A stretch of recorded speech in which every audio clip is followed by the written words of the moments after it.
যারা মানুষের হক আদায় করে মানুষের অধিকারকে ফিরিয়ে দেয়, তাদের কোনো ভয় নাই, তাদের নিরাপত্তা, তাদের বডিগার্ড হলো দেশের জনগণ। কি বলেন, ঠিক কিনা?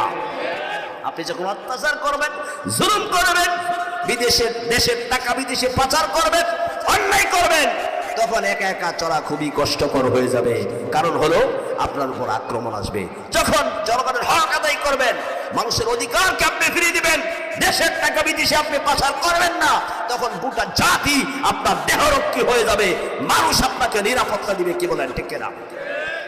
হযরত ওমর একা একা মরুভূমির ভিতরে চলে, বডিগার্ড নাই, সেনাবাহিনী নাই, পুলিশ নাই, খাদেম নাই, যেমন তেমন কথা না।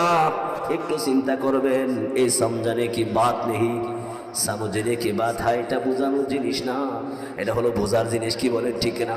একটা কমিশনার হইলে ডানে বামে 20 জন 50 জন হাঁটে। কি বলেন, ঠিক না? আর যদি এমপি হয় তাহলে অবস্থাটা কি হয়? আর যদি মন্ত্রী হয়ে যায় তার অবস্থাটা কি হয়? আর যদি ডক্টর ইউনূস হয় তাহলে অবস্থাটা কি হবে? প্রত্যেকটা পৃথিবীর বাদশা, নবীর সাহাবী, হাতে গড়া সাহাবী, নবী যেমন সাহাবী তৈরি করেছেন, কেমন পর্যন্ত এরকম মুবারক দ্বিতীয় আসবে না। কি বলেন, ঠিক কিনা? একা একা চলে, বডিগার্ড নাই।